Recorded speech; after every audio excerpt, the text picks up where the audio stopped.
twongeye ko bayikaze kuri GCNDO Estate, ni ya kampani yanyu ibafasha kugura cyangwa kugurisha amazu cyangwa ibibanza ku mafaranga mutasanga ahandi.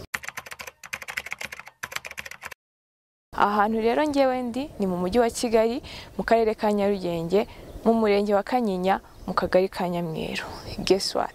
Mbazanye kubereka ikindi kibanza cyiza kiri hano hantu. Ni site isigayemo ibibanza bibiri byonyine.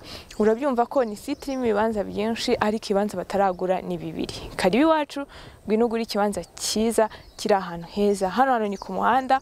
Uriya ni umuhanda, wahashyira imodoka, wahazana imodoka yawe, wahazana amaguru. Ni ahantu heza cyane, ni ahantu heza kandi imbere yaho hari amashuri, hari ivuriro, ni ku muhanda. Karibu ngwino urebe site nziza iri ahantu heza isigayemo ibibanza bibiri byonyine. Umunyamahirwe wa mbere uzutsindira icyaho. Rero ndahangaha dore ikibanza cyacu kirahangaha. Aha rero mpagaze guhera hano kuri no bone ya mbere ni mu kibanza cyacu. Iki kibanza rero uri kukibona ni kinini cyane, ni cyiza, kiri ahantu heza. Mu by'ukuri hano hantu ni heza cyane. Tekereza ko kino kibanza kingana gutya gifite metero kare 340. 340 uri kumva ni nyinshi, wakubakamo inzu yawe, wahaba, wahaguruka hagurisha. Kino kibanza ukiguze ukarindira amezi 2.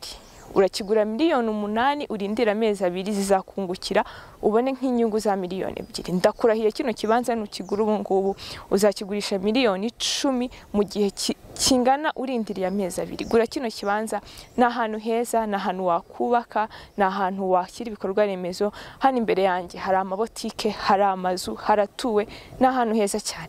Iki kibanza kiri ahantu heza, kiri ku muhanda kandi kiza cy'ahantu hari umuriro, hari amazi, hari abaturanyi, hari amabotike. Na ahantu heza waza ukaba cyangwa ukagura ukagurisha cyangwa ukahashyira ibikorwa bya remezo. Karibu rero ngwino urebe kino kibanza. Dufite n'ikibanza cya kabiri, reka tukibereke.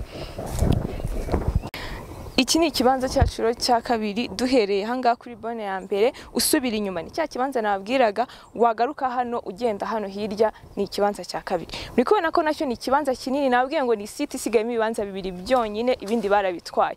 Ngwino wigurira ikibanza cyiza kiri ahantu heza. Hano hantu twegeranye n'amashuri, twegeranye n'amavuriro kandi n'ahantu heza. Wahaguruka hagurisha, wahaguruka hatura cyangwa wahagura ukashyira business yawe. Na ahantu heza cyane rero ngwino harebe. Nabwiye ngo hano hantu hari umuriro, hari amazi, hari ibikorwa remezo, uturanye n'ibintu byinshi kandi byiza. Ngwino urebe hano hantu. Tekereza ko kino kibanza ndi kubereka gifite metero kare 350.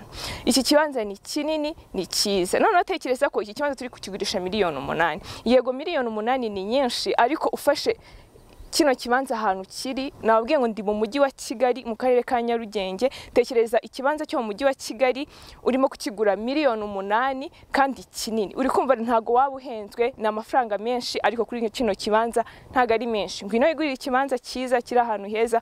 Hano hantu haratuwe, hari ibintu byinshi kandi byiza ku buryo uhagiye kuhaba nta kibazo wagira. Hari umuhanda w'imodoka kandi nta modoka wanahaza n'amaguru, ni hafi yo ku muhanda, n'ahantu heza cyane. Ngwino rero guri ibanza bibiri maze kubereka, nabwiye ngo nibyo bisigaye, mutekereza ko ibindi byose babitwaye. Rero umunyamahirwe wa mbere ngwino twari kino kibanza. Ushobora kubitwarira rimwe cyangwa gitwara ari kimwe, ukongera ugatwara ikindi. Kandi nuza turaganira, turumvikana. Bino bibanza ndabizi neza ko uri buze kubikunda. Ngwino urebe ibindi urashimira nyuma.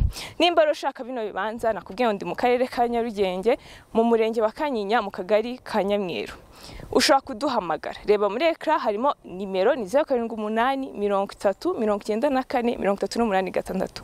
Subiza inyuma wumve neza izo nimero ende uduhamagare cyangwa utwandikire, turagufasha. Ni company yanyu, ni GCNDO Estate, ya company yawe, ya company yanjye, idufasha kugura cyangwa kugurisha amazu cyangwa ibibanza ku mafaranga mutasanga ahandi.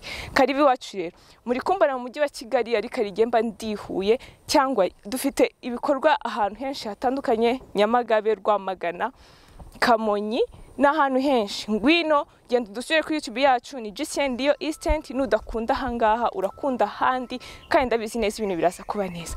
Karibu rero iwacu, turabategereje, turabakunda. Bye.